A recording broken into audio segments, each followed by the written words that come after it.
রব্বি ইন্নী দাআউতু কওমি লাইলান ওয়া নাহারা ফালাম ইয়াজিদহুম দুআই ইল্লা ফিরারা ইন্নী কুল্লামা দাআউতুহুম জাআলু আসাবি'আহুম ফি আযানিহিম ওয়াস্তাগশাউ সিয়াবাহুম ওয়াস্তাকবারু ইস্তিকবারা। নূহ আলাইহিস সালামের উপর, তার সম্প্রদায়ের উপর আক্রমণ করলো কেন? ইব্রাহিম আলাইহিস সালামকে আগুনে জ্বালানোর ষড়যন্ত্র করলো কেন? মুসা আলাইহিস সালামকে মেরে ফেলার ষড়যন্ত্র করলো কেন? সরওয়ারে দু আলম সাল্লাল্লাহু আলাইহি ওয়াসাল্লামকে মেরে ফেলার ষড়যন্ত্র করলো কেন? ঈসা আলাইহিস সালাম, দাউদ, সুলাইমান, জাকারিয়া, আইয়ুব, যত নবী আল্লাহ দুনিয়াতে পাঠিয়েছেন, যত রাসূল আল্লাহ দুনিয়াতে পাঠিয়েছেন, কত নবী জুলুমের শিকার হয়েছেন, কত নবী অত্যাচারের শিকার হয়েছেন, কত নবীকে তারা হত্যা করেছে, কত নবীকে বন্দী করেছে। আরে যেই নবী আমার নবী সরওয়ারে দু আলম সাল্লাল্লাহু আলাইহি ওয়াসাল্লাম, যিনি সাইয়্যিদু ওয়ালাদি আদম, যে নবীর মর্যাদা কত, সুবহানাল্লাহ পড়েন। আরবের তপ্ত মরুভূমিতে আমার নবী ছোটবেলায়, আরবের তপ্ত মরুভূমিতে ছোটবেলায় আমার নবী ছাগল চড়াইতে বের হয়েছেন। তার দুধ ভাই আব্দুল্লাহ দেখেন, আরে এই ছোট্ট বালকটা যেই দিকে যায় তাকে রোদ স্পর্শ করে না, আকাশের একটা মেঘের টুকরা তাকে ছায়া দেয়। আল্লাহ তাআলা আপনাদের সবাইকে যেন আলোচনার শুরু থেকে নিয়ে শেষ পর্যন্ত পুরো আলোচনা আল্লাহ সবাইকে মনোযোগ সহকারে শোনার তৌফিক দান করেন। আমিন। আমরা পৃথিবীতে যারা মানুষ, আমার শরীরে যেমন চোখ আছে, যারা মুশরিক, বেঈমান, হিন্দু, তাদের শরীরেও চোখ আছে। আমার যেমন হাত আছে তারও তেমন হাত আছে, আমার যেমন পা আছে তারও তেমন পা আছে, আমার যেমন শরীর আছে তারও তেমন শরীর আছে। আমি খেতে হলে মুখ লাগে, আমি ধরতে হলে হাত লাগে, আমি হাঁটতে হলে পা লাগে, সবকিছু তার সমান। আমার প্রাকৃতিক প্রয়োজন পূর্ণ করতে হয়, তারও করতে হয়। আমার জৈবিক চাহিদা পূর্ণ করতে হয়, তারও করতে হয়। আমার যা করতে হয় তারও তা করতে হয়। আমার শরীরে যা কিছু আছে তার শরীরে যা কিছু সবকিছুই আছে। আমার যা প্রয়োজন হয় তার সবকিছুর প্রয়োজন হয়। সবকিছুর পরেও ভিন্নতা আসলে কোথা থেকে? যে আপনি মুসলমান, সে হিন্দু, আপনি মুসলমান, সে বৌদ্ধ, আপনি মুসলমান, সে ইহুদি, আপনি মুসলমান, সে খ্রিস্টান, আপনি মুসলমান, সে বেঈমান। পার্থক্যের জায়গা আসলে কোথায়? সবাই তো মানুষ। আমার দাড়ি উঠে, তাদের পুরুষের দাড়ি উঠে। আমার মুছ উঠে, তাদের পুরুষের মুছ উঠে। আমার খিদা লাগে, তাদেরও খিদা লাগে। সবই তো ঠিক আছে, তাহলে আসলে পার্থক্যের জায়গাটা কোথায়? কি কারণে পার্থক্যটা হয়েছে এই জিনিসটা আজকে ভালো করে বুঝেন। মানে পার্থক্যর পরিচয়ের পার্থক্যটা কোথা থেকে আসছে আসলে? যে আমার পরিচয় আমি মুসলমান, তার পরিচয় সে হিন্দু, আমার পরিচয় মুসলমান। শুনেন, এই কিছু বিশ্বাসের পার্থক্যের কারণে আমার পরিচয় আমি মুসলমান, কিছু বিশ্বাসের পার্থক্যের কারণে তার পরিচয় সে ইহুদি। এই বিশ্বাসের পার্থক্যের জায়গাটাই হইল মূল। এই বিশ্বাসের পার্থক্য যাদের সাথে আমাদের আছে তারা কখনো আমাদের প্রিয় হতে পারে না, তারা কখনো আমাদের আপন হতে পারে না, তারা কখনো আমাদের বন্ধু হতে পারে না। আমি একটা ঘটনা বলি একজন সাহাবার, তাহলে সহজে বুঝতে পারবেন। হযরত আব্দুল্লাহ ইবনে সালাম রাদিয়াল্লাহু তাআলা আনহু, হযরত আব্দুল্লাহ ইবনে সালাম রাদিয়াল্লাহু তাআলা আনহু মুসলমান হওয়ার আগে তিনি ইহুদি ধর্মের পণ্ডিত ছিলেন। খুব ভালো করে বুঝেন। আব্দুল্লাহ ইবনে সালাম রাদিয়াল্লাহু তাআলা আনহু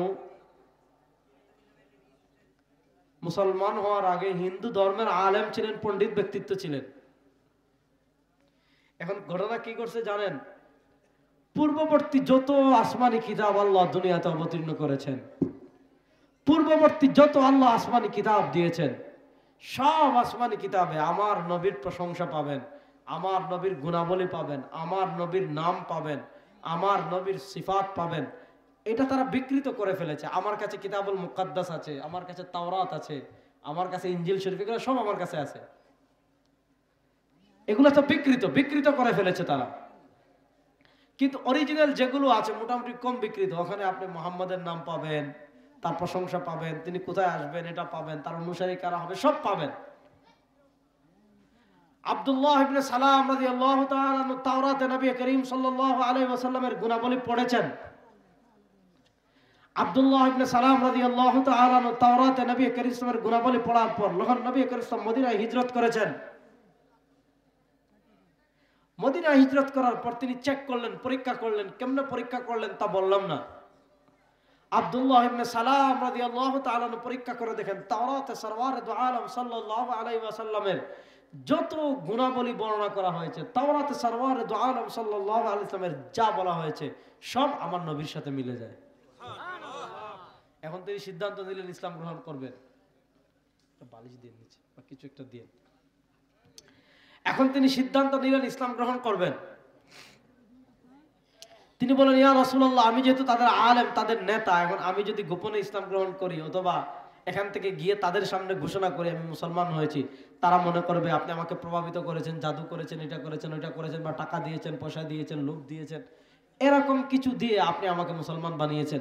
এক কাজ করেন, এখানে তাদেরকে আনেন, তাদের সামনে আমি সিস্টেম ইসলাম গ্রহণ করব। আল্লাহ নবী সাল্লাল্লাহু আলাইহি ওয়াসাল্লাম ইহুদিদেরকে খবর দিলেন ইহুদিরা আসছে। আল্লাহ নবী জিজ্ঞেস করলেন, কাইফা আব্দুল্লাহ ফিকুম, এই ইহুদিরা বলো আব্দুল্লাহ লোকটা কেমন? আব্দুল্লাহ লোকটা তোমাদের কাছে কেমন? ইহুদিরা বলছে, খাইরুনা ওয়া ইবনু খাইরিনা, সাইয়্যিদুনা ওয়া ইবনু সাইয়্যিদিনা। আল্লাহ নবী সাল্লাল্লাহু আলাইহি ওয়াসাল্লাম জিজ্ঞাসা করেছেন, বলো তো আব্দুল্লাহ লোকটা কেমন? আব্দুল্লাহ ইবনে সালাম লোকটা কেমন? জবাব দিচ্ছে, খাইরুনা, তিনি খুব ভালো মানুষ, আমাদের ভিতর ভালো মানুষ। শুধু ভালো মানুষ না, ইবনু খাইরিনা, তার বাপও ভালো মানুষ, তিনিও ভালো, ভালো মানুষের ছেলে ভালো। আমরা বলি না সুরের বাচ্চা সুর, কই না, ডাকাতের বাচ্চা ডাকাত হয়েছে, চুরের বাচ্চা চুর হয়েছে। তারা বলছে খাইরুনা ওয়া ইবনু খাইরিনা, তিনিও ভালো মানুষ, তার বাপও ভালো মানুষ। তারা বলছে সাইয়্যিদুনা ওয়া ইবনু সাইয়্যিদিনা, তিনিও নেতা, তার বাপও নেতা, নেতার ছেলে নেতা। আল্লাহ নবী বলেন, ইসলাম আব্দুল্লাহ, আচ্ছা তোমরা বলো যদি আব্দুল্লাহ ইসলাম গ্রহণ করে তাহলে অবস্থাটা কি হবে? তোমরা বলছো আব্দুল্লাহ ভালো ছেলে ভালো, নেতার ছেলে নেতা, আচ্ছা তোমরাই বলো যদি আব্দুল্লাহ ইসলাম গ্রহণ করে ব্যাপারটা কেমন হবে? তারা বলে মাআযাল্লাহ, আল্লাহর কাছে আশ্রয় চাই, আব্দুল্লাহ ইসলাম গ্রহণ করতে পারে না। যখনই তারা এই কথা বলেছে, ফাখারাজা আব্দুল্লাহ, আব্দুল্লাহ বের হলেন, আর বের হয়ে বললেন, আশহাদু আল্লা ইলাহা ইল্লাল্লাহু ওয়াহদাহু লা শারীকা লাহু ওয়া আশহাদু আন্না মুহাম্মাদান আবদুহু ওয়া রাসূলুহু। যখনই তিনি কালেমা পড়েছেন, দেখেন যারা হিন্দু আছে, যারা হিন্দুত্ববাদী আগ্রাসন, ইহুদিবাদী আগ্রাসন, খ্রিস্টবাদী আগ্রাসন, হিন্দু বলেন, ইহুদি বলেন, খ্রিস্টান বলেন, তাদের সাথে আমাদের দ্বন্দ্ব জায়গা নিয়ে না, তাদের সাথে আমাদের দ্বন্দ্ব দেশ নিয়ে না, তাদের সাথে আমাদের দ্বন্দ্ব টাকা নিয়ে না, তাদের সাথে আমাদের দ্বন্দ্ব পয়সা নিয়ে না। দেখেন দ্বন্দ্বের সূচনা কোথায়? 1 মিনিট আগে তারা বলেছে আব্দুল্লাহ খাইরুনা ওয়া ইবনু খাইরিনা, আব্দুল্লাহ ভালো, তার বাপও ভালো। 1 মিনিট আগে তারা বলেছে সাইয়্যিদুনা ওয়া ইবনু সাইয়্যিদিনা, আব্দুল্লাহ নেতা, তার বাপও নেতা। আব্দুল্লাহ যখন কালেমা পড়েছেন, এই পল্টিবাদ দুনিয়ার সবচেয়ে বড় ইতর, দুনিয়ার সবচেয়ে বড় নিকৃষ্ট, দুনিয়ার সবচেয়ে বড় গাদ্দার, দুনিয়ার সবচেয়ে বড় বদমাশ যে জাতি, এই জাতির নাম হলো ইহুদি। এদের চেয়ে বাটপার, এদের চেয়ে জুলুমবাজ, এদের চেয়ে ডিগবাজ, এদের চেয়ে বড় শয়তান আল্লাহর জমিনে আর কোনো জাতি নাই। যখন আব্দুল্লাহ ইবনে সালাম কালেমা পড়েছেন, এখন কি বলে? শাররুনা ওয়া ইবনু শাররিনা। একটু আগে বলেছে তিনিও ভালো, তার বাপও ভালো। আব্দুল্লাহ ইবনে সালাম রাদিয়াল্লাহু তাআলা যখন কালেমা পড়েছে, এখন বলে তিনিও খারাপ, তার বাপও খারাপ, তিনিও খারাপ, তার বাপও খারাপ। দেখেন আজকে আমাদের মুসলমানরা ইহুদিদেরকে বন্ধু বানাতে চায়, আজকে আমাদের মুসলমানরা ভারতের মোদিকে বন্ধু বানাতে চায়। যারা ঈমানের দৌলত যাদের মধ্যে নাই আর ঈমানের দৌলত যাদের মধ্যে আছে, তারা কখনো সমান হতে পারে না। আল্লাহ বলেছেন ওয়ালান তারদু আনকাল ইয়াহুদ ও নবী, আপনি ইহুদিদেরকে টাকা দিয়ে সন্তুষ্ট করতে পারবেন না, পয়সা দিয়ে সন্তুষ্ট করতে পারবেন না, দালালি করে সন্তুষ্ট করতে পারবেন না, তাদের বিভিন্ন মিশন বাস্তবায়ন করে সন্তুষ্ট করতে পারবেন না। হাত্তা তাত্তাবিউ মিল্লাতাহুম, যতক্ষণ আপনি হিন্দু হবেন না, যতক্ষণ আপনি ইহুদি হবেন না, যতক্ষণ আপনি খ্রিস্টান হবেন না, ততক্ষণ পর্যন্ত আপনি তাদেরকে সন্তুষ্ট করতে পারবেন না। আপনি দেখেন, বাংলাদেশে যারা হিন্দুদেরকে সন্তুষ্ট করতে চেয়েছিল, এই দেশকে যারা ভারতের অঙ্গরাজ্য বানাতে চেয়েছিল, এই দেশে যারা হিন্দুয়ানি সংস্কৃতি চালু করতে চেয়েছিল, এই দেশকে যারা হিন্দুত্ববাদী সিলেবাস চালু করে আমাদের সন্তানদেরকে যারা খ্রিস্টান, নাস্তিক, বৌদ্ধ, ইহুদি, খ্রিস্টান, হিন্দু বানাতে চেয়েছিল, আজকে কিন্তু ঠিকই তারা এই দেশ থেকে পালিয়ে ভারতে চলে গেছে। এই জানোয়াররা আমাদেরকে বলতো আমরা পাকিস্তানি রাজাকার। এই জানোয়াররা আমাদেরকে বলতো আমরা পাকিস্তানি রাজাকার। যারা টুপি রাখে, দাড়ি রাখে, পাগড়ি পরে, জুব্বা পরে, ইসলাম ধর্ম পালন করে, আল্লাহর কথা বলে, কোরআনের কথা বলে, নবীর কথা বলে, এই জানোয়াররা আমাদেরকে বলতো আমরা পাকিস্তানি রাজাকার। অনেত্র কোনার মুসলমান বলেন, আপনাদের জীবনে কখনো দেখেছেন কোন আলেম, কোন দাড়িওয়ালা, কোন টুপিওয়ালা, কোন পাঞ্জাবিওয়ালা বাংলাদেশ ছেড়ে পাকিস্তানে পলাইছে? মুরব্বীরা বলেন না। স্বাধীনতার আজকে 52 বছর। এই 52 বছরে কখনো দেখেছেন কোন মুসলমান বাংলাদেশ ছেড়ে পাকিস্তানে পলাইছে?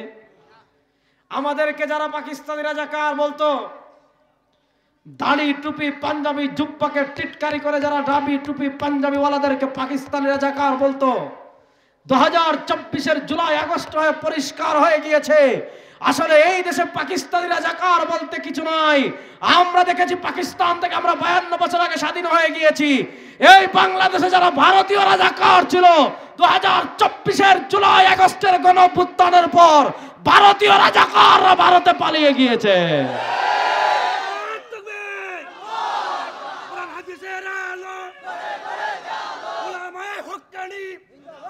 শুনেন, ভারত এটা বলেন, ভারতের দালালরা হুঁশিয়ার, সাবধান। ভারতের সাথে আমাদের কোনো আপোষ হবে না ইনশাআল্লাহ। আমাদের দেশ দখলের হুমকি দেশ বেটা, গরুর মুখ খেয়ে আমরা গরুর গোশত খেয়ে ফেলি, বুঝিস?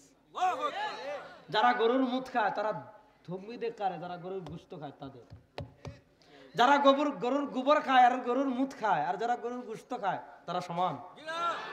যারা গরুর দুধ খায়, গরুর গোশত খায় আর তারা, আর যারা গরুর মুখ খায় আর গরুর গোবর খায় তারা সমান। এই দেশের দিকে হাত তুললে সেই হাত জায়গায় থাকবে না। এই দেশের দিকে চুপ তুললে সেই চুপ আমরা টান দিয়ে ছিঁড়ে ফেলবো। এই দেশের বিরুদ্ধে জিহ্বা ব্যবহার করলে এই জিহ্বা জায়গায় থাকবে না, টান দিয়ে সেই জিহ্বা ছিঁড়ে ফেলবো ইনশাআল্লাহ। আমরা এই দেশের নিয়ে কারোর সাথে কোনো আপোষ করবো না ইনশাআল্লাহ। বুঝেন, তাদের সাথে আমাদের দ্বন্দ্বের জায়গায় ঈমান। আরে কাশ্মীরে মুসলমান মার খায় কেন? গুজরাটে মুসলমান মার খায় কেন? ফিলিস্তিনে মুসলমান মার খায় কেন? বসনিয়া, চেচনিয়া, উজবেকিস্তান, তুর্কমেনিস্তানে মুসলমান মার খায় কেন? চীনের উইগুরে মুসলমান মার খায় কেন?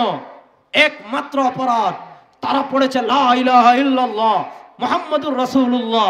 আমরা মূর্তিতে বিশ্বাসী না, 3 খোদায় বিশ্বাসী না, 2 খোদায় বিশ্বাসী না, 33 কোটি দেবতায় বিশ্বাসী না, 360 দেবতায় বিশ্বাসী না। আমাদের ঈমান, আমাদের আকীদা, আমাদের খোদা 2 হতে পারে না, আমাদের খোদা 3 হতে পারে না, আমাদের খোদা 4 হতে পারে না, আমাদের খোদা 33 কোটি হতে পারে না। আমাদের আকীদা, আমাদের স্লোগান লা ইলাহা ইল্লাল্লাহ। বলেন না লা ইলাহা ইল্লাল্লাহ। দেখেন, পার্থক্যের প্রথম জায়গা এটা, ঈমানের প্রথম জায়গা এটা। মনোযোগ দিয়ে বুঝেন, পার্থক্যের প্রথম জায়গাটা কোথায় বুঝেন? খ্রিস্টানদের খোদা 3 জন। বলেন, খ্রিস্টানদের খোদা কয়জন? লাকাদ কাফারাল্লাযীনা ক্বালু ইন্নাল্লাহা সালিসু সালাসা। আল্লাহ তাআলা পবিত্র কোরআনে বলেছেন লাকাদ কাফারা, তারা কুফরি করেছে। কারা? আল্লাযীনা ক্বালু, যারা বলে, কি বলে? ইন্নাল্লাহা সালিসু সালাসা, ত্রিত্ববাদের কথা। ত্রিত্ববাদ মানে কি? খ্রিস্টানরা 3 খোদায় বিশ্বাসী। 3 খোদা মানে কি? তারা আল্লাহর 3টা পার্ট সাব্যস্ত করেছে। আল্লাহর 3টা পার্ট সাব্যস্ত করেছে। পার্ট নাম্বার 1 আল্লাহ, পার্ট নাম্বার 2 আল্লাহর স্ত্রী মারিয়াম, পার্ট নাম্বার 3 আল্লাহর ছেলে ঈসা। খ্রিস্টানরা ত্রিত্ববাদে বিশ্বাসী, 3 খোদায় বিশ্বাসী। ইহুদিরা 2 খোদায় বিশ্বাসী। আল্লাহ কোরআনে বলেছেন ওয়াকালাতিল ইয়াহুদু উযাইরুন ইবনুল্লাহ। ইহুদিরা 2 খোদা, 2 আল্লাহর 2টা পার্ট সাব্যস্ত করেছে। আল্লাহ আল্লাহর ছেলে উযায়ের। ইহুদিরা হলো দ্বিত্ববাদী, খ্রিস্টানরা হলো তৃত্ববাদী। তারা লাকাদ কাফারাল্লাযীনা ক্বালু ইন্নাল্লাহা সালিসু সালাসা। খ্রিস্টানরা হলো তৃত্ববাদে বিশ্বাসী, হিন্দুরা হলো বহুত্ববাদে বিশ্বাসী। তাদের খোদা এক না, দুই না, তিন না, শুধু ভারতে আছে 33 কোটি। কেউ 33 কোটি খোদায় বিশ্বাসী, কেউ 3 খোদায় বিশ্বাসী, কেউ 2 খোদায় বিশ্বাসী। আমাদের 1 নম্বর ঈমান, আমরা 2 খোদায় না, 3 খোদায় না, বহু খোদায় না। আমাদের 1 নম্বর স্লোগান লা ইলাহা ইল্লাল্লাহ। হায় হায় হায় হায়, আর আস্তে বলেন। আমাদের 1 নম্বর স্লোগান লা ইলাহা ইল্লাল্লাহ। আমাদের 1 নম্বর স্লোগান, সবাই শাহাদাত আঙ্গুল তুলেন, বলেন কুল হুয়াল্লাহু আহাদ। আল্লাহ আহাদটা আর আস্তে বলেন। আহাদ বললে কমসে কম 30 নাকি। সবাই শাহাদাত আঙ্গুল তুলে বলেন কুল হুয়াল্লাহু আহাদ। কুল হুয়াল্লাহু আহাদ। আমাদের আল্লাহ বলে, আমাদের আল্লাহ, আমাদের আল্লাহ। দুনিয়াতে আল্লাহ যত নবী পাঠিয়েছেন, ঈমানের প্রথম স্তরটা বুঝেন। ওয়া মা আরসালনা মিন ক্বাবলিকা মির রাসূলিন ইল্লা নূহি ইলাইহি وما أرسلنا من قبلك من رسول إلا نوحي إليه أنه لا إله إلا أنا فاعبدون। নূহ আলাইহিস সালাম তার সম্প্রদায়ের কাছে ক্ষমতা চান নাই। ইব্রাহিম আলাইহিস সালাম নমরুদের কাছে ক্ষমতা চান নাই।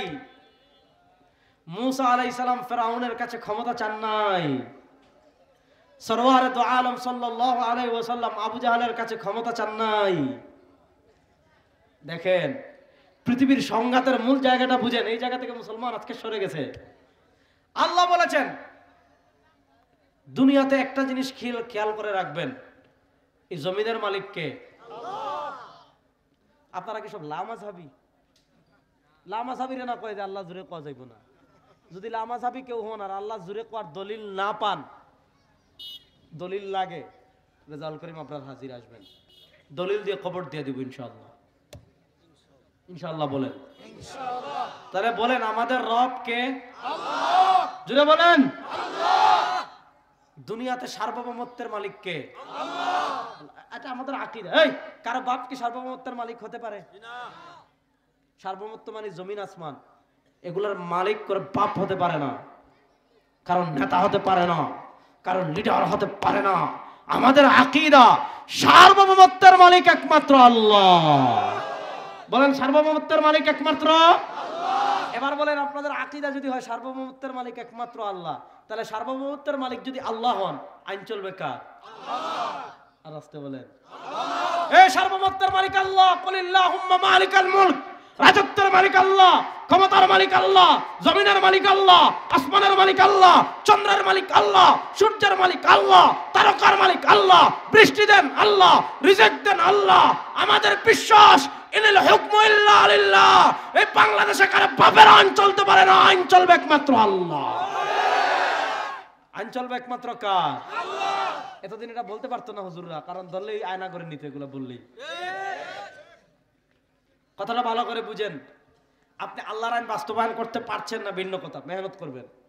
কিন্তু যদি মনে করেন আল্লাহর আইনের দরকারই নাই, আল্লাহর আইনের প্রয়োজনই নাই, আল্লাহর আইন এই যুগে অকেজ, আল্লাহর আইন দিয়ে এই যুগে আসলে শাসন প্রতিষ্ঠা করা সম্ভব না, বা আল্লাহর আইন দিয়ে এই যুগে সমাজ পরিচালনা হতে পারে না, এগুলো যদি কেউ বিশ্বাস করে তার ঈমান থাকবে? এবার পার্থক্যের প্রথম জায়গাটা বুঝেন। পৃথিবীতে আল্লাহ যত নবী যত রাসূল পাঠিয়েছেন, কোন নবী এসে বলেন নাই আমাকে ক্ষমতা দাও, কোন নবী এসে বলেন নাই আমাকে রাজত্ব দাও, কোন নবী এসে বলেন নাই আমাকে সুন্দরী বউ দাও, কোন নবী এসে বলেন নাই আমাকে টাকা দাও, কোন নবী এসে বলেন নাই আমাকে পয়সা দাও। সব নবীরা প্রথমে বলেছেন লা ইলাহা ইল্লাল্লাহ। জবাব দেন না। সব নবীরা প্রথমে এসে বলেছেন লা ইলাহা ইল্লাল্লাহ। পিছনের বাইরে আমার সাথে আসেননি? বলেন না, সব নবীরা পৃথিবীতে প্রথম এসে বলেছেন লা ইলাহা ইল্লাল্লাহ। নূহ আলাইহিস সালাম লা ইলাহা ইল্লাল্লাহর দাওয়াত কত বছর দিয়েছেন? 950 বছর। রব্বি ইন্নী দাআউতু কওমি লাইলান ওয়া নাহারা ফালাম ইয়াজিদহুম দুআই ইল্লা ফিরারা ইন্নী কুল্লামা দাআউতুহুম জাআলু আসাবি'আহুম ফি আযানিহিম ওয়াস্তাগশাউ সিয়াবাহুম ওয়াস্তাকবারু ইস্তিকবারা। নূহ আলাইহিস সালামের উপর, তার সম্প্রদায়ের উপর আক্রমণ করলো কেন? ইব্রাহিম আলাইহিস সালামকে আগুনে জ্বালানোর ষড়যন্ত্র করলো কেন? মুসা আলাইহিস সালামকে মেরে ফেলার ষড়যন্ত্র করলো কেন? সরওয়ারে দু আলম সাল্লাল্লাহু আলাইহি ওয়াসাল্লামকে মেরে ফেলার ষড়যন্ত্র করলো কেন? ঈসা আলাইহিস সালাম, দাউদ, সুলাইমান, জাকারিয়া, আইয়ুব, যত নবী আল্লাহ দুনিয়াতে পাঠিয়েছেন, যত রাসূল আল্লাহ দুনিয়াতে পাঠিয়েছেন, কত নবী জুলুমের শিকার হয়েছেন, কত নবী অত্যাচারের শিকার হয়েছেন, কত নবীকে তারা হত্যা করেছে, কত নবীকে বন্দী করেছে। আরে যেই নবী আমার নবী সরওয়ারে দু আলম সাল্লাল্লাহু আলাইহি ওয়াসাল্লাম, যিনি সাইয়্যিদু ওয়ালাদি আদম, যে নবীর মর্যাদা কত, সুবহানাল্লাহ পড়েন। আরবের তপ্ত মরুভূমিতে আমার নবী ছোটবেলায়, আরবের তপ্ত মরুভূমিতে ছোটবেলায় আমার নবী ছাগল চড়াইতে বের হয়েছেন। তার দুধ ভাই আব্দুল্লাহ দেখেন, আরে এই ছোট্ট বালকটা যেই দিকে যায় তাকে রোদ স্পর্শ করে না, আকাশের একটা মেঘের টুকরা তাকে ছায়া দেয়। যেই নবীর চেহারাটা আল্লাহ কত সুন্দর করে বানাইছেন, সুবহানাল্লাহ পড়েন। হযরত আবু সাঈদ খুদরি অথবা আবু হুরায়রা রাদিয়াল্লাহু তাআলা দুজনেই বর্ণনা করেছেন। উনি বলেন, খারাজতু লাইলাতাম মুকমিরা মা রাসূলিল্লাহি সাল্লাল্লাহু আলাইহি ওয়াসাল্লাম। একবার আকাশে পূর্ণিমার চাঁদ, আকাশে একবার পূর্ণিমার চাঁদ, একবার পূর্ণিমার চাঁদের রাতে আমি নবী করিম সাল্লাল্লাহু আলাইহি ওয়াসাল্লামের সাথে মদিনার রাস্তা দিয়ে হাঁটছি। উনি বলেন, আমি মদিনার রাস্তায় দিয়ে হাঁটার সময় ফারাআইতু মাররাতান ইলাল কমর, একবার আমি আকাশের চাঁদের দিকে তাকাই, পূর্ণিমার চাঁদের দিকে তাকাই। ওয়া মাররাতান ইলা ওয়াজহি রাসূলিল্লাহ সাল্লাল্লাহু আলাইহি ওয়াসাল্লাম। সাহাবী বলেন, একবার আকাশের পূর্ণিমার চাঁদের দিকে তাকাই আর আরেকবার সরওয়ারে দু আলম সাল্লাল্লাহু আলাইহি ওয়াসাল্লামের চেহারার দিকে তাকাই। তিনি পূর্ণিমার চাঁদ আর আমার নবীর চেহারার দিকে তাকিয়ে বলেন, আমি আল্লাহর নামের কসম করে বলি, আমার নবী আকাশের পূর্ণিমার চাঁদের চেয়ে বেশি সুন্দর।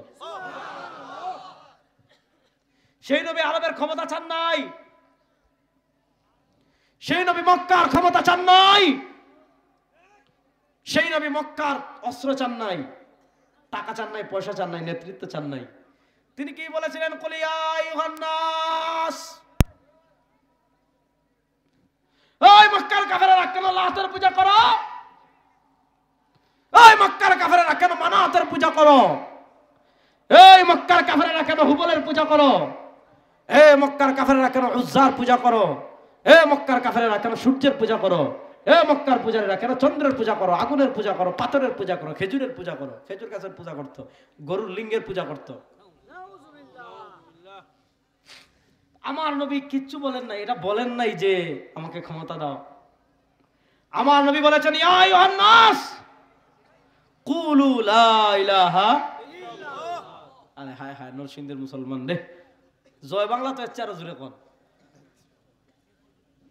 ইয়া আইয়ুহান নাস কুলু লা ইলাহা ইল্লাল্লাহ তুফলিহুন।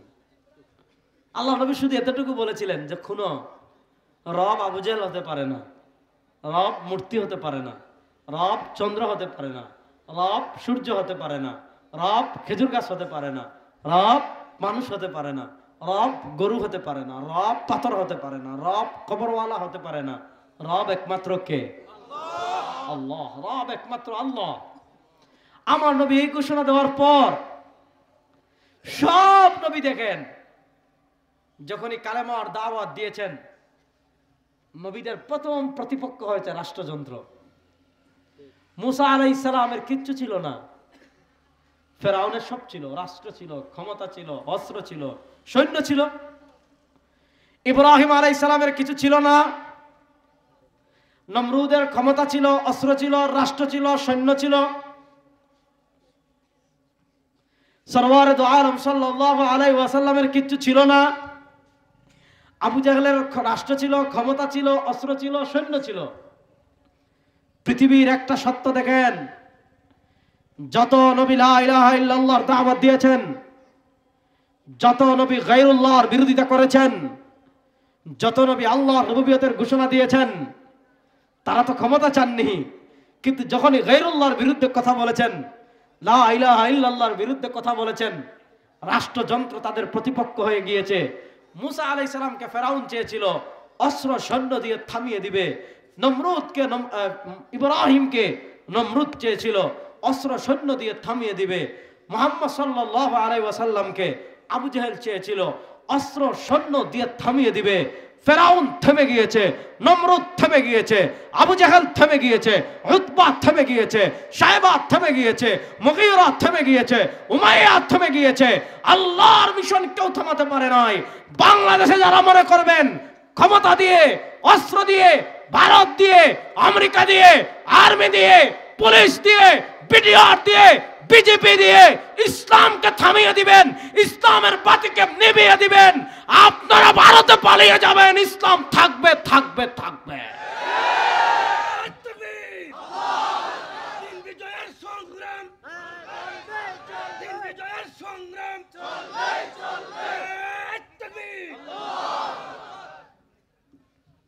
তাহলে বুঝেন কাফেরদের সাথে আমাদের প্রথম পার্থক্যের জায়গা ঈমান। ফিলিস্তিনের মুসলমানদের কি দোষ? কি দোষ তাদের? ফিলিস্তিনের শিশুদের কি দোষ? আহা, ফিলিস্তিনের অবস্থা দেখে কষ্ট লাগে না? যুবকরা কথা বলো, ফিলিস্তিনের অবস্থা দেখে কষ্ট লাগে না? হতাশ হওয়ার কিছু নাই, ইনশাআল্লাহ আমরা জিতবই জিতব। মুসলমানদেরকে পরাজিত, আরে ভাই শুনেন ভাই, আজকে 200 কোটি মুসলমান,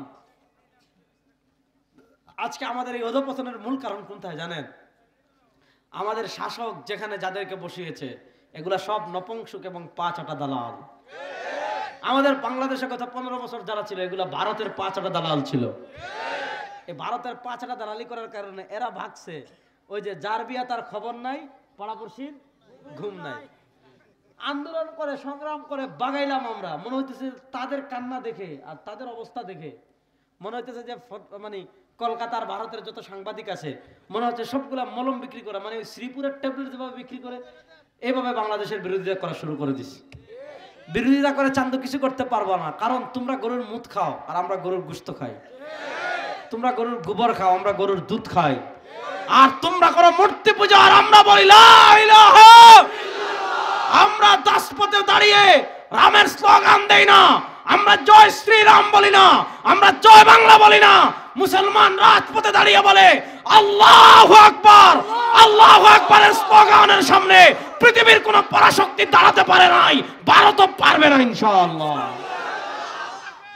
আল্লাহু আকবারের পাওয়ার এত বেশি, বলেন আল্লাহু আকবার। আরে যুবকরা আল্লাহু আকবারটা জয় বাংলা দেবে এর চারো জোরে কোন বলেন আল্লাহু আকবার। একটা ঘটনা বলি, বলবো একটা ঘটনা। বুখারী শরীফের কিতাবুল মাগাজি বাবু গাজওয়াতি উহুদ, বুখারী শরীফের কিতাবুল মাগাজির বাবু গাজওয়াতি উহুদ একটা ঘটনা আসছে। উহুদ যুদ্ধের হৃদয় বিদারক ঘটনার কথা আমরা সবাই জানি। 70 জনের অধিক সাহাবা শহীদ হয়েছেন। আল্লাহ নবী সাল্লাল্লাহু আলাইহি ওয়াসাল্লামের নিজের দান্দান মুবারক শহীদ হয়ে গিয়েছে। আল্লাহ নবী সাল্লাল্লাহু আলাইহি ওয়াসাল্লামের এদিকে তরবারির এই যে বাট ঢুকে গিয়েছে, যে আঘাত করেছে শিরস্থানের মাথায়, তো শিরস্থানের যে লোহা নবী করিম সাল্লাল্লাহু আলাইহি ওয়াসাল্লামের মাথা দিয়ে ঢুকছে। আল্লাহ নবী সাল্লাল্লাহু আলাইহি ওয়াসাল্লামের এদিক দিয়ে রক্ত বেয়ে পড়ছে।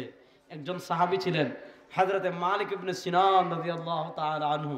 হযরতে মালিক ইবনে সিনান রাদিয়াল্লাহু তাআলা আনহু যখন দেখেছেন নবী করিম সাল্লাল্লাহু আলাইহি ওয়াসাল্লামের শরীর থেকে রক্ত মুবারক বেয়ে বেয়ে পড়ছে, হযরতে মালিক ইবনে সিনান রাদিয়াল্লাহু তাআলা মুখ লাগিয়ে আল্লাহ নবীর রক্ত খেয়ে ফেলেছেন।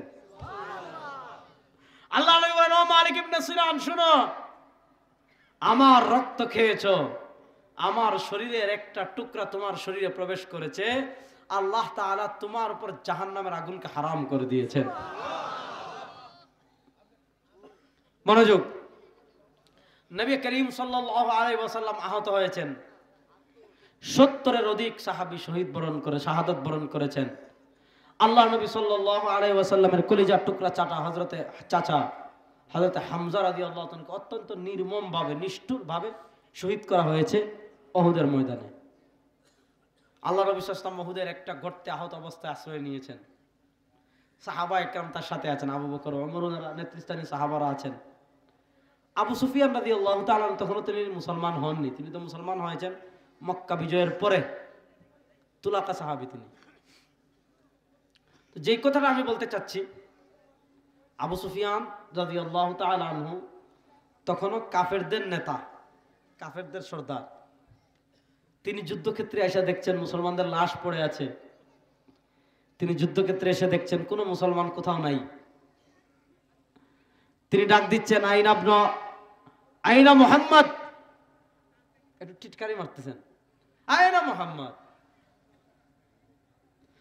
মুহাম্মদ কোথায়? না না, তিনি প্রথমে বলছেন আইনা আইনা আইনা আইনা ইবনে আবি কুহাফা, ওই আবু বকর কোথায়, একটু মাথা তুলো তো। উমর ইবনুল খাত্তাব তো রক্ত গরম না। উমর ইবনুল খাত্তাব রাদিয়াল্লাহু তাআলা কি পরিমাণ গরম মানুষ রে, বাপ রে বাপ, আপনারা শয়তান ডরাইতো। দেখেন হাদিসে আসছে, যখন আজান হয় শয়তান পলায় আর তার পিছন দিয়ে বায়ু বের হয়, ঠিক কিনা? দেখেন মানুষরূপী শয়তান আছে না নাই? জিনরূপী শয়তান যারা আছে এরা আল্লাহু আকবারের নাম সহ্য করতে পারে না। বাংলাদেশে মানুষরূপী শয়তান কারা চিনবেন? আল্লাহর নাম শুনলে, আল্লাহু আকবার শুনলে, আযান শুনলে যাদের গায়ে অ্যালার্জি তৈরি হয়, বুঝবেন এরা মানবরূপী শয়তান। মানবরূপী শয়তানদের জায়গায় বাংলাদেশে আর হবে না। আল্লাহ নবী সাল্লাল্লাহু আলাইহি ওয়াসাল্লাম একদিন মসজিদে নববীতে বসা, ঘটনা শুনেন।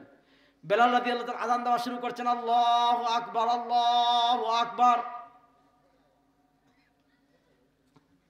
রাসূলুল্লাহ সাল্লাল্লাহু আলাইহি ওয়াসাল্লাম দেখতেছেন শয়তান দৌড়াইতেছে। মানে বেলাল রাদিয়াল্লাহু তাআলা আযান দেওয়া শুরু করেছেন, আল্লাহু আকবার আল্লাহু আকবার, আর শয়তান দৌড় শুরু করছে। শয়তান দৌড়াইতে দৌড়াইতে হঠাৎ নবী সাল্লাল্লাহু আলাইহি ওয়াসাল্লাম দেখেন শয়তান যে এদিক থেকে দৌড় শুরু করছে, সামনে গিয়া পাওয়ার পিছনে ফিরে এদিকে যাইতেছে। মানে এদিকে গেছে শয়তান, গিয়ে আবার ফিরে এদিকে যাচ্ছে। কিরে দিক ফিরলো কেন? আল্লাহ নবী সাল্লাল্লাহু আলাইহি ওয়াসাল্লাম দেখেন কিছুক্ষণ পর ওই দিক থেকে ওমর আসতেছে, দৌড়াইছে। ওমর ইবনুল খাত্তাব রাদিয়াল্লাহু তাআলা অনেক গরম মানুষ তো, কি পরিমাণ গরম।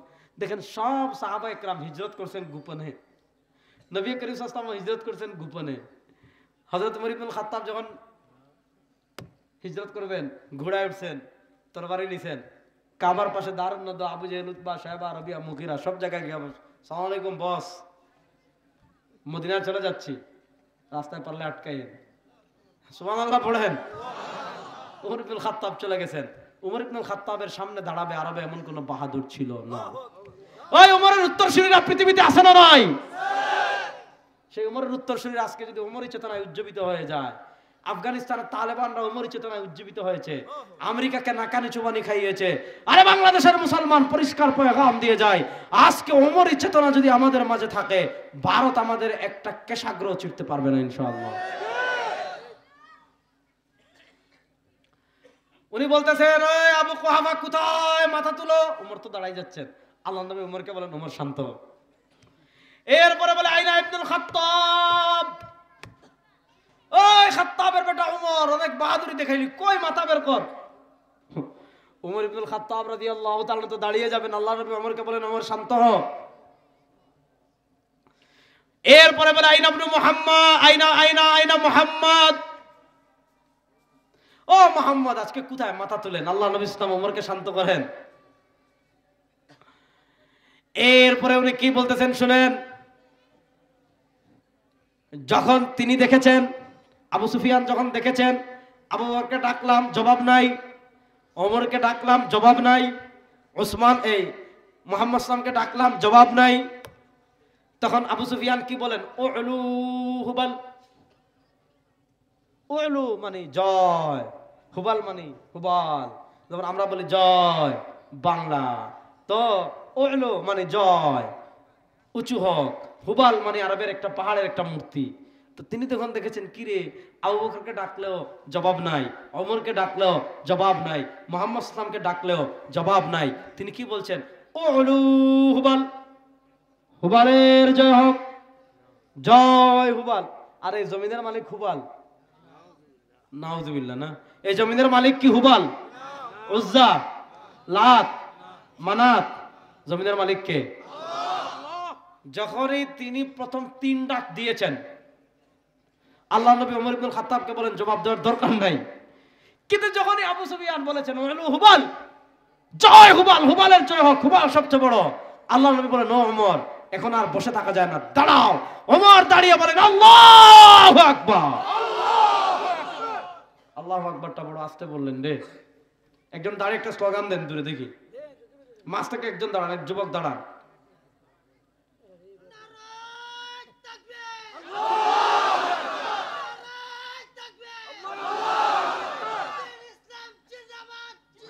বুঝছি আজকে আপনারা পিছনের বাইরে আর নিয়ত করছেন, হুজুর আজকে যতই কাতুকুতু দেন আর যতই ওয়াজ করেন আমরা বসছি নড়বো না, নাকি? তো যখনই আবু সুফিয়ান বলেছেন উলু হুবাল, হুবালের জয় হোক, ওমর ইবনুল খাত্তাবকে আল্লাহ নবী বলেছেন ও আমার আর চুপ থাকা যায় না, দাঁড়াও, দাঁড়িয়ে বলো আল্লাহু আকবার। যেখানে আল্লাহু আকবার শুনলে কিন্তু শয়তানের গায়ে জ্বালা ধরে, তখন দেখেন কাফেররা কত বেকল হয়। যখনই ওমর ইবনুল খাত্তাব আল্লাহু আকবার বলেছেন, আবু সুফিয়ান বলেন ওমর শুনো, লানা উজ্জা ওয়ালা উজ্জা লাকুম। শুনেন বেকলের কথা শুনেন, লানা উজ্জা ওয়ালা উজ্জা লাকুম। আবু সুফিয়ান বলে ওমর আমাদের তো উজ্জা মূর্তি আছে, তোমাদের তো কোনো উজ্জা মূর্তি নাই। উজ্জা মূর্তি দিয়ে কি করবি তুই? তিনি বলতেছেন লানা উজ্জা, ও ওমর আমাদের উজ্জা মূর্তি আছে, ওয়ালা উজ্জা লাকুম, তোমাদের কোনো উজ্জা মূর্তি নাই। দেখেন উমর বলেন আল্লাহু আকবার, আর আবু সুফিয়ান বলে লানা উজ্জা, আমাদের উজ্জা মূর্তি আছে, ওয়ালা উজ্জা লাকুম, তোমাদের কোনো উজ্জা মূর্তি নাই। আল্লাহ নবী সাল্লাল্লাহু আলাইহি ওয়াসাল্লাম উমর ইবনুল খাত্তাবকে শিখাইয়ে দেন যে ওমর তুমি বলো আল্লাহু মাওলানা ওয়ালা মাওলা লাকুম। আরে বেটা তোমাদের মাওলা লাত হতে পারে, তোমাদের মাওলা উজ্জা হতে পারে, তোমাদের মাওলা হুবাল হতে পারে, তোমাদের মাওলা আবু জাহেল হতে পারে, তোমাদের মাওলা আমেরিকা হতে পারে, তোমাদের মাওলা রাশিয়া হতে পারে, তোমাদের মাওলা ইসরায়েল হতে পারে, তোমাদের মাওলা চীন হতে পারে, তোমাদের মাওলা ভারত হতে পারে। আমরা বলি আল্লাহু মাওলানা, আরে আমাদের অভিভাবক আল্লাহই যথেষ্ট, আর কারো দরকার না। অভিভাবক হিসাবে আমাদের আল্লাহই, বলেন আল্লাহই। দেখেন আল্লাহ যথেষ্ট। যদি আপনার ঈমান হয় তাহলে কেমনে হবে দেখেন, মুসা আলাইহিস সালাম যে জাতিটা পাইছিলেন, এদের থেকে বান্দর জাতি আল্লাহর জমিন, এদেরকে বান্দর বলা মানে বান্দরের খারাপ, বান্দরের চারো নিকৃষ্ট জাতি হলো বনি ইসরাইল। কত খারাপেরা দেখেন, আল্লাহ এদেরকে বেহেশত থেকে মান্না সালওয়া পাঠাইছে। প্রত্যেকদিন ফজরের সময় কুয়াশার মতো খাবার এদের জান্নাত থেকে আসতো, মান্না সালওয়া পাঠাইতেন। হ্যাঁ ভাল লাগে নাই, বন্ধ করে দিস। বনি ইসরাইলের উপর ফেরাউন যখন চূড়ান্ত আগ্রাসনের সিদ্ধান্ত নিল, আল্লাহ তাআলা মুসা আলাইহিস সালামকে বললেন মুসা এখন হিজরত করে চলে যাও। মনোযোগ, মুসা আলাইহিস সালাম মিশর থেকে হিজরত করে রওনা হয়েছেন, যাবেন সিনাই মরুভূমি, আফ্রিকার সিনাই মরুভূমি, যেটাকে আমরা সিনাই মরুভূমি বলি। কোরআনের পরিভাষায় এটাকে বলা হয় ময়দানে তিহ। হযরত মুসা আলাইহিস সালাম বনি ইসরাইলকে নিয়ে রওনা হয়েছেন ময়দানে তিহে যাওয়ার জন্য। মধ্যখানে লোহিত সাগর, আরবিতে বলে বাহরে কুলজুম, মধ্যখানে লোহিত সাগর। তখন তো ব্রিজও নাই, তখন তো স্টিমারও নাই, তখন তো ফেরিও নাই, তখন তো জাহাজও নাই, তখন তো নৌকাও নাই। আপনি জীবন বাঁচানোর জন্য পুকুর সাঁতার কেটে পাড়ি দিতে পারেন, আপনি জীবন বাঁচানোর জন্য নদী সাঁতার কেটে পাড়ি দিতে পারেন, আপনি জীবন বাঁচানোর জন্য রিস্ক নিতে পারেন যে মোহনগঞ্জ থেকে সাঁতার কেটে সুনামগঞ্জ যাব, আপনি রিস্ক নিতে পারেন পদ্মা সেতু পাড়ি দেওয়ার সাঁতার কেটে। কিন্তু সাঁতার কেটে সমুদ্র পাড়ি দেওয়া সম্ভব? বলেন। বলে মুসা ইন্না লামুগরাকুন, মুসা কোথায় নিয়ে আসলা, কার কাছে নিয়ে আসলা? এখন তো দুই পথ, যদি সমুদ্রে নামি সাঁতার কেটে পাড়ি দেওয়া সম্ভব না, ডুবে যাব। আর যদি না নামি, বস আসতেছে পিছনে ফেরাউন। তারা বলে না লামুগরাকুন, আমরা ডুবে যাব, মরে যাব। আর মুসা আলাইহিস সালাম বলেন কাল্লা, সুবহানাল্লাহ বলেন। মুসা আলাইহিস সালাম বলেন কাল্লা, আমরা ডুবতে পারি না। মুসা আলাইহিস সালাম বলেন কাল্লা, আমরা মরতে পারি না। কেন ডুবতে পারি না, কেন মরতে পারি না? কারণ ইন্না মাইয়া রব্বি। আরে ফেরাউনের ক্ষমতা থাকতে পারে, ফেরাউনের সৈন্য থাকতে পারে, ফেরাউনের অস্ত্র থাকতে পারে, ফেরাউনের নেটো থাকতে পারে, ফেরাউনের কামান থাকতে পারে, ফেরাউনের সব থাকতে পারে। মুসা বলেন ইন্না মাইয়া রব্বি, আমার সাথে আছেন কে? সাইয়াহদিন, পথ দেখাবেন। আরে তোমার ঈমান যদি আজকে মুসার মতো হয়, আল্লাহ তোমার জন্য সমুদ্রের রাস্তা দিবেন। তোমার ঈমান যদি ইব্রাহিমের মতো হয়, আল্লাহ তোমার জন্য আগুনকে জান্নাতের বাগান বানিয়ে দিবেন। আমাদের ঈমান তো হইল আল্লাহ আপনিও খুশি থাকেন, ভগবান তুইও খুশি থাক, ঠিক কিনা? মুসা আলাইহিস সালামের ঈমান ছিল, তিনি বলেন ইন্না মাইয়া রাব্বি সাইয়াহদিন, আমার রব পথ দেখাবেন। আল্লাহ বলেন মুসা একটু লাঠি দিয়ে মারো তো সমুদ্রে। মুসা আলাইহিস সালাম বাড়ি দিয়েছেন একটা, বনি ইসরাইলের গোত্র হলো 12টা, আল্লাহ 12টা গোত্রের জন্য 12টা রাস্তা তৈরি করে দিয়েছে। আল্লাহর উপর ঈমান তাদের কি পরিমাণ ছিল দেখেন। আমার নবী মক্কা থেকে হিজরত করে মদিনায় যাচ্ছেন, আল্লাহ নবীর গড় ঘেরাও করে রেখেছে কাফেররা, তাও একজন না, এক গোত্রের না, মানে সব গোত্রের মাস্তানরা আসছে যাতে মারার পর কারো উপর একক দোষ না যায়, কুরাইশ কারো একক থেকে প্রতিশোধ দিতে না পারে। আরবের সব গোত্র থেকে বড় বড় মাস্তান এসে আল্লাহ নবী সাল্লাল্লাহু আলাইহি ওয়াসাল্লামের গড় ঘেরাও করে রেখেছে, বুঝছেন? আল্লাহ নবীর গড় ঘেরাও করে রেখেছে। আল্লাহ নবীকে তখন আল্লাহ হিজরতের অনুমতি দিয়েছেন। আমার নবী আলীকে বলেন, ও আলী, আমার চাদর মুড়ি দিয়ে ঘুমাও, মদিনায় তোমার সাথে দেখা হবে। দেখেন, আপনি জানেন তাকে পাওয়ার জন্য আরবের কাফেররা ঘর ঘেরাও করে রেখে দিয়েছে, তাকে না পেলে যাকে পাবে তার অবস্থা কি হবে দেখেন। আলী রাদিয়াল্লাহু তাআলা বলেন, দুনিয়াতে যে কয়েকটা রাত্রে আমার নিশ্চিন্তে ঘুম হয়েছে তার ভিতর একটা হলো ওই রাত। কারণ আমার নবী আমাকে বলেছেন আলী মদিনায় দেখা হবে, আমি নিশ্চিত হয়ে গিয়েছি নবী যেহেতু বলেছেন মদিনায় দেখা হবে, মক্কার কাফেরেরা আমার কিছুই করতে পারবে না। সুবহানাল্লাহ পড়েন। ঈমান বুঝতেছেন? আপনার পিসাব যদি আপনারা কয় বাবার আমার আজকে রাত্রে এরা মারবে, ঘেরাও করে ফেলবে, তুই আমার ঘরে একটু থাক, কবেন ফিরের ঘরের ফিরের বাচ্চা ফির, নিজের দান বাঁচাইতেছেন আর আমার একা ফলাইতেছেন আপনি। দেখেন না, আওয়ামী লীগের সবাই রেখে আপা কিন্তু ভারতে পলাইছে।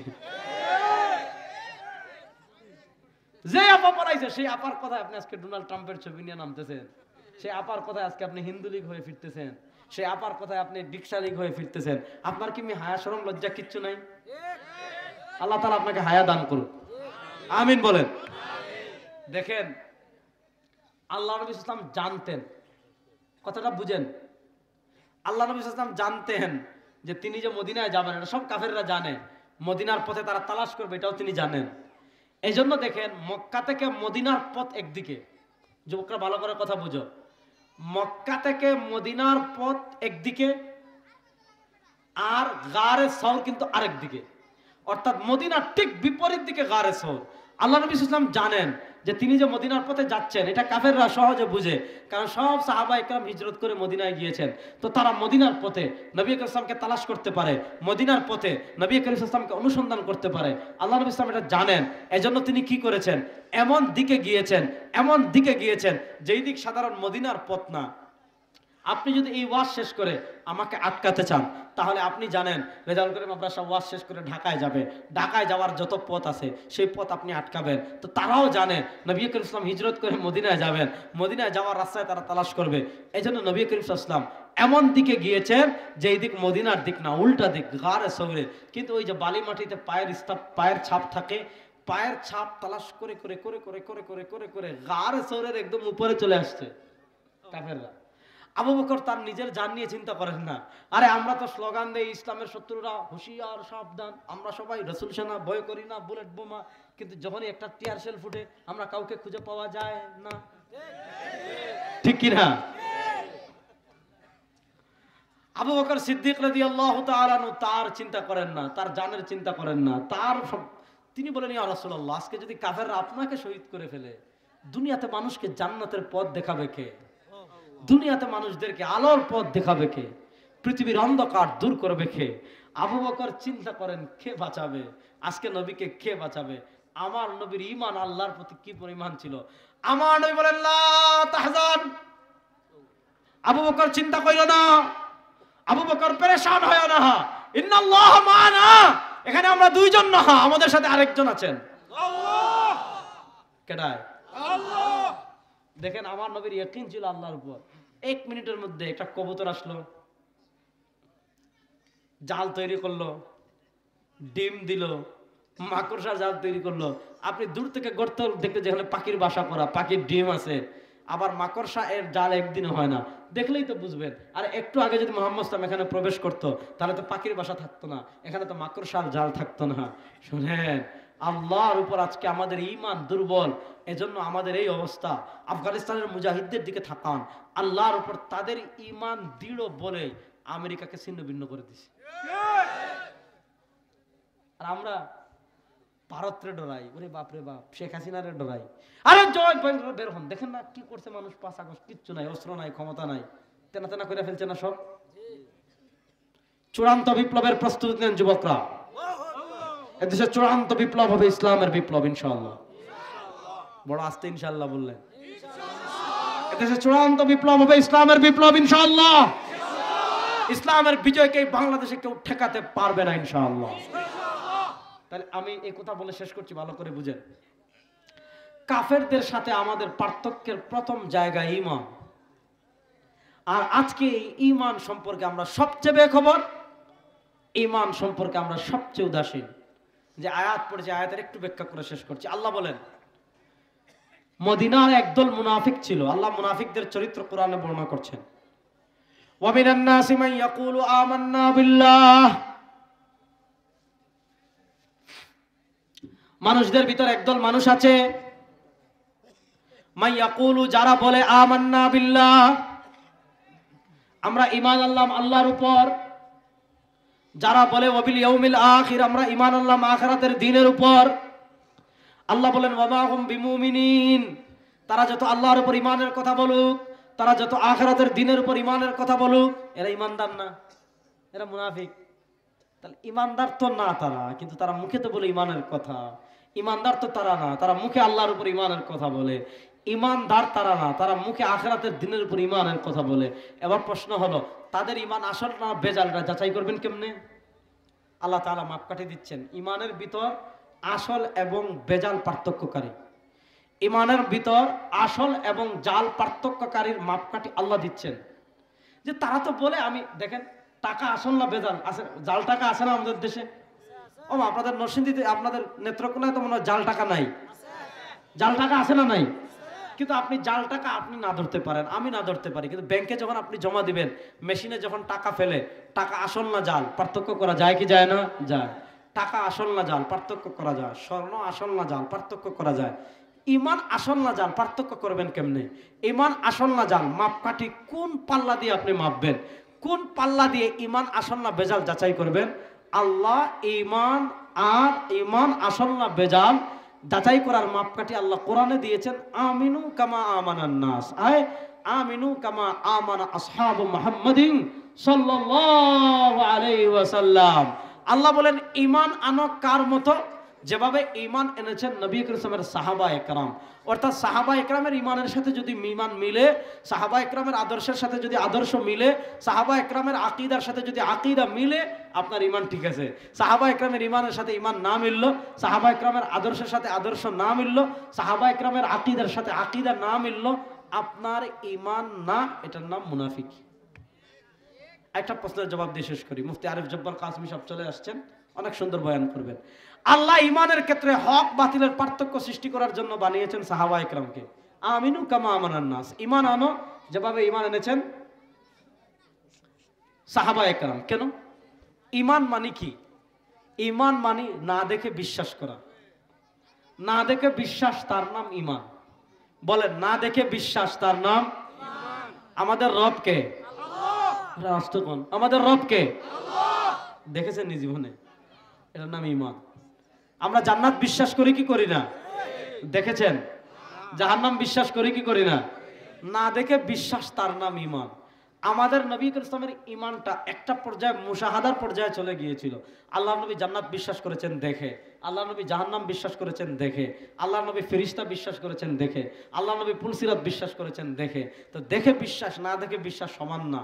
আল্লাহ এজন্য আমাদেরকে বলেছেন আমিনু কামা আমানান নাস, ঈমান আনো যেভাবে ঈমান এনেছেন সাহাবায়ে কেরাম। যদি সাহাবায়ে কেরামের ঈমানের মতো ঈমান হয় হেদায়েত প্রাপ্ত, আর সাহাবায়ে কেরামের ঈমানের মতো ঈমান না হলে আপনি মুনাফিক অথবা পথভ্রষ্ট গুমরা। আল্লাহ তাআলা আমাদের সবাইকে সাহাবায়ে কেরামের ঈমানের মতো ঈমান লালন করার তৌফিক দান করুন।